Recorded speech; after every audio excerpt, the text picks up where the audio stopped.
vamos a hacer la meditación del primer sábado con la intención expresa de desagraviar al Inmaculado Corazón de María, atendiendo el pedido que ella hizo a Sor Lucía cuando estaba en el convento de Coimbra.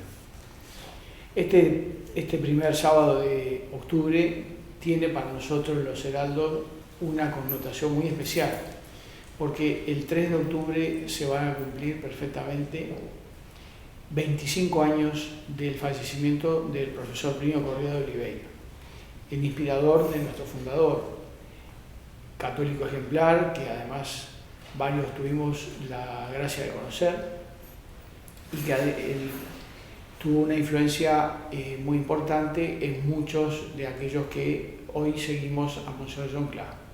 Sus enseñanzas, su ejemplo de vida y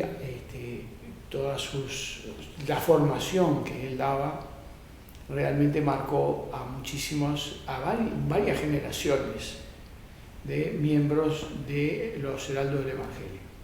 Entonces para nosotros tenemos razones fundadas para pensar que Él está en la gloria y es un momento de alegría el recordar estos 25 años que transcurrieron desde que Él falleció, haciendo un raconto mental, espiritual, no lo vamos a hacer aquí ahora, de todos los logros y todo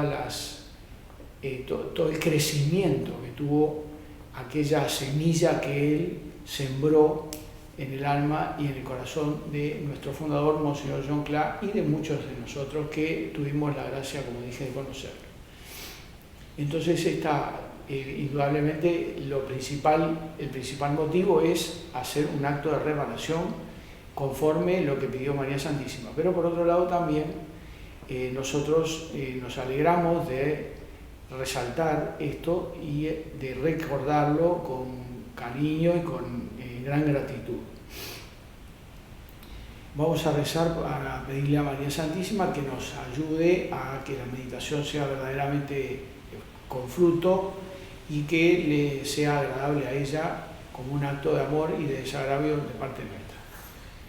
Dios te salve María, llena eres de gracia, el Señor es contigo, bendita tú eres entre todas las mujeres y bendito es el fruto de tu vientre Jesús.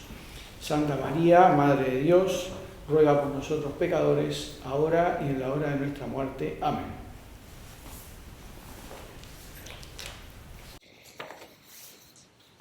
El mejor vino fue dejado para el final. Eso lo dice el propio evangelista cuando narra un episodio de los más significativos de la vida de nuestro Señor y de Nuestra Señora, que fue las bodas de Caná. Vamos a meditar hoy entonces sobre ese asunto. En concreto es el segundo, como todos saben, el segundo misterio luminoso, la boda de Caná. Hacemos una composición del lugar imaginando un gran salón en una casa de aquella época.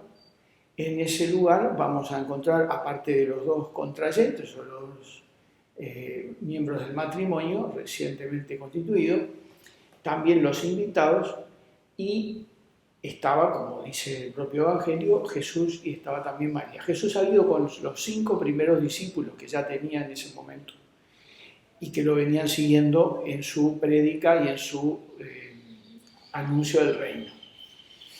Entonces allí, en ese ambiente, nos ubicamos e imaginamos el momento en que María le pide a Jesús que interceda porque se terminó el vino. Entonces vamos a hacer dos partes. Una primera parte considerando el matrimonio como sacramento y una segunda parte considerando el celo por la gloria de Dios y la sed de almas. Evidentemente, en este episodio de las bodas de Caná, lo principal es poder constatar la importancia que tiene la mediación de María Santísima. Pero como de eso ya hemos hablado, de otra oportunidad que ya hemos tenido de meditar sobre este misterio del Rosario, lo hemos hecho, entonces ahora vamos a acentuar dos aspectos que no, al menos que yo recuerde, no hemos tenido oportunidad de conversar o de comentar. Por eso ponemos el foco en el matrimonio y en la sed de almas y en el celo de la gloria de Dios. Entonces, en la primera parte, el matrimonio como sacramento. Nosotros vemos que este hecho concreto de las bodas de Caná indudablemente fue querido y hasta, si se quiere, fue preparado por la divina providencia para crear una institución y formalizar un sacramento. ¿Formalizar qué sacramento? El sacramento del matrimonio. ¿Qué institución? La familia. Uno diría que si Jesús va a comenzar su vida pública haciendo milagros, los haría en principio en una iglesia o de pronto en un hospital curando un herido, un enfermo. Sin embargo, lo que nosotros notamos es que su primer milagro público, antes ya había hecho milagros, es evidente, en su vida de niño y todo, pero ya no eran públicos. Pero en este caso, el primer milagro público con el que inaugura su vida pública está hecho en un casamiento, en una boda. Es verdad que la boda para los judíos era la fiesta principal, porque todos tenían la aspiración, el deseo de ser antepasados del Mesías. Entonces le daban una importancia muy grande al matrimonio. E incluso eran extendidos en el tiempo, no se resumía a un solo día, había festejos varios días, incluso algunos hablan de hasta una semana de festejos, cada vez que se constituía un nuevo matrimonio. Entonces sí, es verdad, pero indudablemente Jesús estaba viendo la posteridad para adelante. Esto era hasta que Él apareció en escena en el mundo, para el Antiguo Testamento, pero para el Nuevo Testamento Él quería algo más. La importancia del matrimonio ya no iba a estar tanto en función de ese anhelo legítimo de los judíos de desear ser antepasados del Mesías, sino que iba a estar en función de una institución que iba a ser la base de las sociedades futuras. Ya lo era antes también, pero que ahora había que enfatizar más y había que hacer que era necesario hacer que el matrimonio fuese indisoluble y monogámico. Entonces, por eso mismo, Él fue a hacer su primer milagro en una fiesta de bodas. Curioso que para ver cómo de hecho los judíos tenían los valores familiares en grado muy alto, según hay revelaciones privadas, dicen que los contrayentes eran parientes en cuarto grado de María Santísima por el lado de Santa Ana, su madre. O sea que vemos que ellos fueron a una boda familiar, porque indudablemente ahí había otros parientes más. Y el propio Jesucristo va como invitado a la boda acompañado de dos primos, San Juan y Santiago, que ya eran apóstoles de él en ese momento.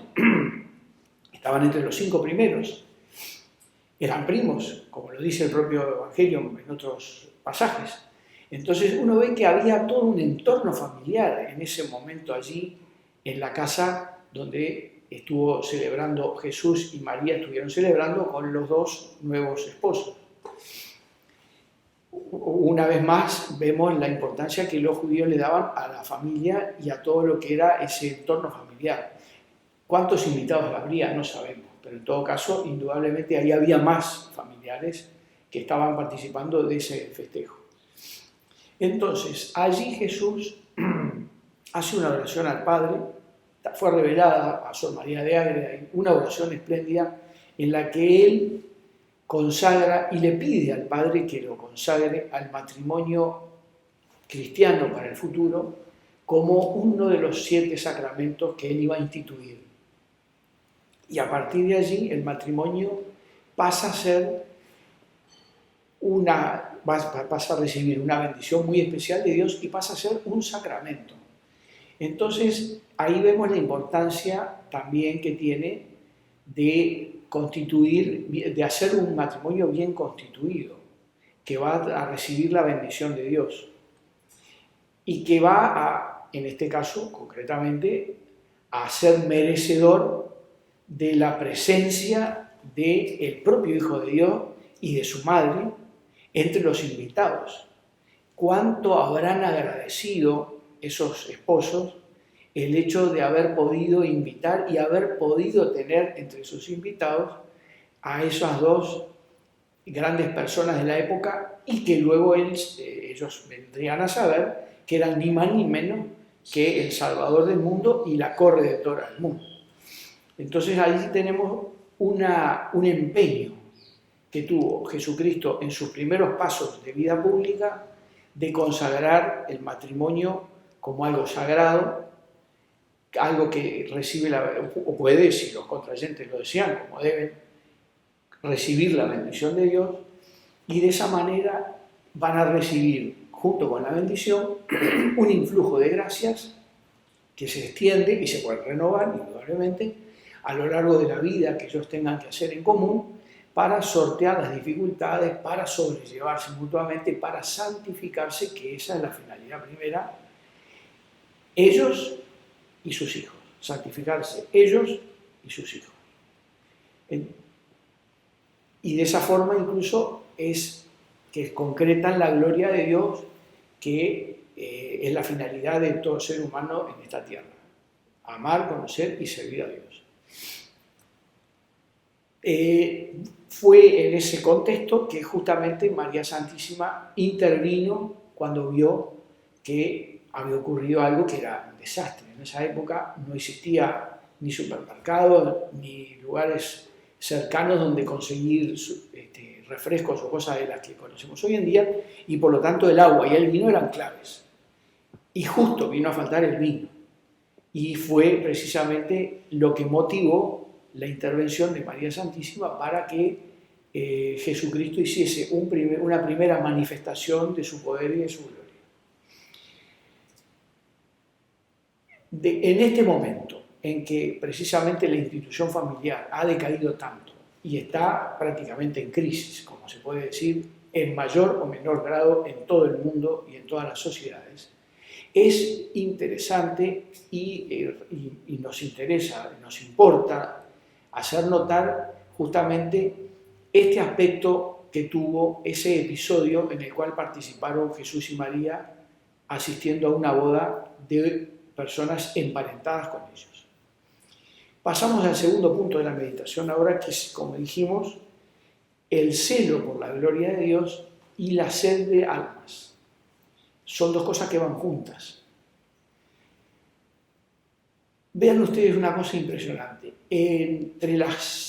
Después de haberle revelado aspectos menudos, incluso interesantes, de cómo se dio todo ese episodio de la boda de Caná a Sor María de Ágreda, María Santísima le da algunas palabras que son a modo de explicación, pero también a modo de recomendación. Y esas palabras son muy interesantes y muy actuales. ¿Quién iba a decir? Ella se las dijo allá por 1650, creo que fue más o menos en esa época, 1600 y pico, que fue cuando ella le dio todas las revelaciones a Sor María de Ágreda, por lo tanto hace ya más de 4 siglos. Y una cosa que nos llama la atención es la actualidad que tienen esas palabras, una actualidad palpitante que nos interesa a todos, sobre todo en función de esa perspectiva que tenemos que tener de la Iglesia en salida, la Iglesia a la procura de los que se fueron, pero a la procura de los que nunca la conocieron. Entonces, ¿qué le dice María Santísima a Sor María de Ágreda después de explicarle y demostrarle cómo fueron los detalles, algunos detalles muy pintorescos, entre otros eso, decirle que eran parientes de ella, los contrayentes? Le va a decir no tanto el aspecto matrimonial, sino le va a decir la importancia que tiene el celo por la gloria de Dios y la sed de almas. Y ella le muestra cuál fue el estado de espíritu con el que asistió a esa boda. Otro podía haber dicho, bueno, se fue a divertir, eran parientes, una fiesta siempre es algo alegre, un momento de distensión, ameno. Ella fue con la idea de ver cómo podría ser para ayudar a todos los circunstantes, inclusive a los ya discípulos de Jesús, 5 que iban con él, para que reconocieran en Jesús al Hijo de Dios y para que se acercaran a Él y acercaran otros a Él. Entonces ella estaba pendiente en todo momento, ella se lo explica a Sor María de Ágreda con sus palabras.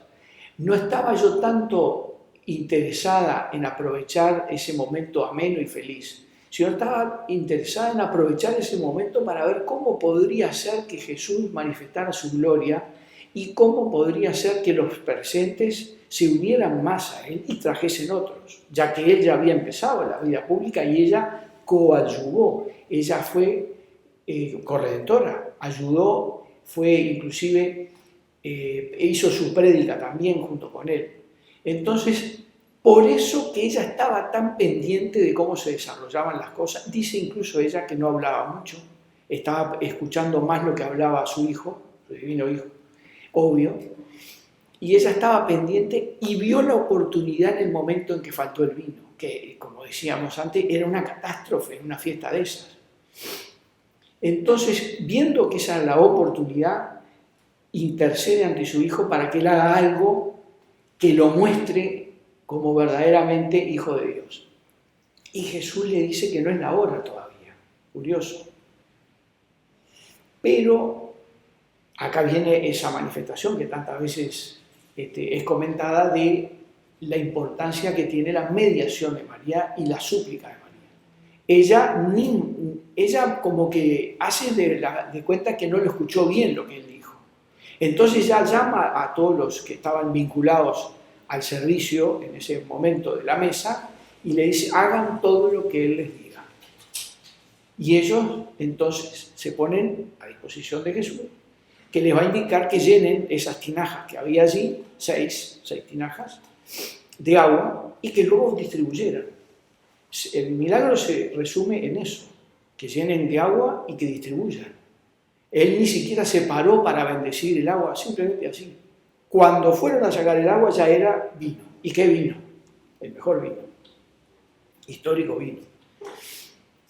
Entonces, si bien que él manda a que los servidores le entreguen al mayordomo, al que estaba responsabilizado de la fiesta y que indudablemente era el que estaba más preocupado seguramente porque él probablemente haya fallado en las previsiones, entonces este hombre cuando recibe al del vino dice, esto es algo espectacular. Y va y le dice al novio, pero este es el mejor vino. Normalmente se sirve primero el mejor vino y después cuando ya todo el mundo tomó y ahí pasa desapercibido el otro de menos calidad. Este había dejado el mejor vino para el final. Entonces ahí es que obviamente eso tiene que haber trascendido. No va a quedar así. ¿Cómo apareció este vino aquí? Y ahí es que precisamente, el Evangelio mismo lo dice, los apóstoles creyeron en él, afirmaron su fe, confirmaron su fe, y otros tantos, y esto ya es revelación privada, Sor María de Ágreda, otros de los que estaban allí, entre los cuales los dos contrayentes, quedaron indudablemente admirados y maravillados con aquella persona que estaba allí presente ante ellos. Y comenzaron a seguirlo. Muchos de los presentes a la boda, cuando Jesús se retiró, lo siguieron hasta Cafarnaúm, que fue el próximo lugar a donde él se dirigió. Entonces, allí vemos precisamente, y esto es lo que le reafirma María Santísima a Sor María de Ágreda, la importancia que tiene el celo por la gloria de Dios y la sed de almas, el deseo de hacer apostolado, el deseo de transmitir a los demás, la importancia y el valor que Dios le da a eso. De tal manera que Dios, para manifestarse y hacer cumplir el deseo que María Santísima tenía, hizo su primer milagro de tal manera que su gloria se manifestó y con eso no solamente confortó en la fe a los que ya lo estaban siguiendo, sino que a todos los que estaban allí y a algunos en particular los atrajo y les despertó el deseo de seguirlo. Y María Santísima le dice a Sor María de Ágreda, Esto es válido para todo y cualquier bautizado. No alcanza decir que esto es solo para los misioneros. A fortiori es para los misioneros, indudable. Pero es para todo y cualquier bautizado. Los que están en un convento, se refería a ella, Sor María de Ágreda, por las oraciones, por las mortificaciones, ofreciéndolas para que todos aquellos que tengan necesidad de ser evangelizados, sean evangelizados. Los que tienen un cargo de cura de almas propiamente, o sea, religiosos, sacerdotes, los párrocos con más razón, ni hablar, ese es el norte que los debe guiar. Todos aquellos que de una u otra manera formaban parte de un apostolado católico también no pueden perder ninguna oportunidad para tratar de que se manifieste la gloria de Dios y concomitantemente que se sientan atraídos a seguir a Dios, seguir sus mandamientos y poner en práctica la palabra de Dios, que, como decía Jesucristo, es lo que define quién es pariente y quién no es pariente de él. Cuando aquella frase famosa que le dijo: mis madre, mis hermanos, mis hermanas son aquellos que escuchan la palabra de Dios y la ponen en práctica. Ahí está la importancia del apostolado y de manifestar o que favorecer de alguna manera que se manifieste la gloria de Dios en un mundo como el nuestro, que está neopaganizado y además secularizado de una manera impresionante. Entonces, nosotros los uruguayos, en nuestro país en concreto, un país laico, un país tremendamente laico, un país que no tiene inclusive, o mejor dicho, tiene especial cuidado de que las manifestaciones religiosas no se hagan públicas.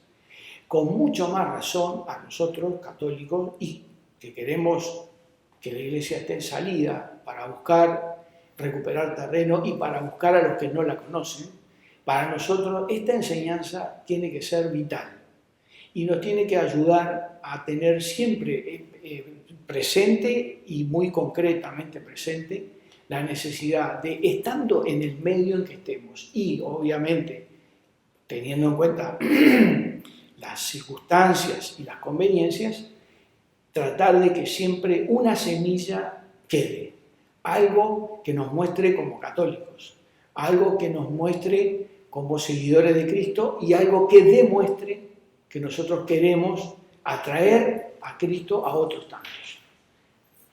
Así que con esto terminamos y le pedimos a María Santísima que nos ayude precisamente a imitarla en ese aspecto y también que nos ayude a tener la familia como una institución clave. Ave María Purísima.